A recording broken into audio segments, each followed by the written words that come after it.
I started photographing dogs when I moved to New York from Europe, and coming here I knew nobody except my husband, so I kind of had to discover my new surroundings and meet people and network, and dogs became my way in, basically. Right away I thought, okay, I have this obsession for dogs. I think I have a skill to photograph them in a new and exciting way. Why don't I offer my skills to shelters to take photos of dogs pro bono to help them get adopted? What's been really amazing this past couple of years is that my work has really gained a strong following on social media, which has given me a loud voices for these animals. And I actually get dogs adopted now every once in a while. It's so rewarding to go through all that work and then just through the power of photography connect potential adopters with dogs and create that emotional connection where they're like, I want to meet that dog. For the first moment I photographed shelter dogs, I thought, you know, they've never been photographed like this before, with sexy lights, colorful backdrops, something elevated and fun and beautiful. And I really wanted to revolutionize the way we photograph shelter dogs, because there's still a lot of misconception where people think shelter dogs are damaged goods, or they're filthy or sad, or, you know, all these negative connotations. When you see a beautiful photo like this, you just imagine them on your sofa, on your bed, you know, you want to be with them. So that's really my biggest goal, is to completely change the way we perceive these dogs.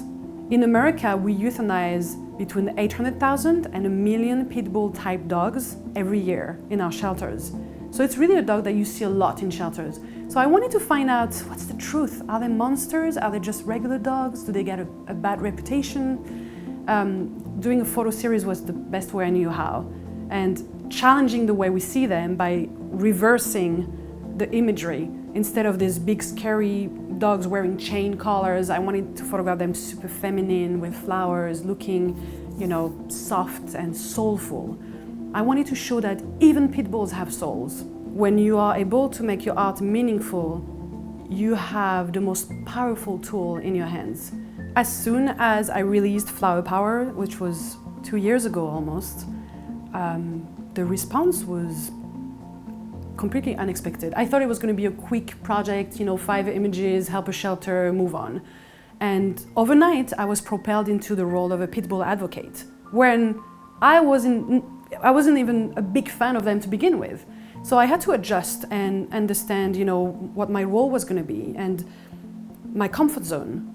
You know, do I feel like I want to take on that responsibility? Because it's a big responsibility to change the perception of the public on a subject like this, you know. I got a lot of hate mail, you know, people telling me I had blood on my hands and how could I help these monsters find homes, they were going to kill people, you know. I had to do a lot of soul searching and understand where my comfort zone was with all that. But overall, the response was so positive. I got hundreds of emails and messages on social media of people telling me, thank you for showing my dog the way I see him and I know he is. You know, people felt like they were powerless in front of the bad image that pit bulls had. And they felt like they had no voice, because you can shout all you want, pit bulls are great dogs, stop abusing them.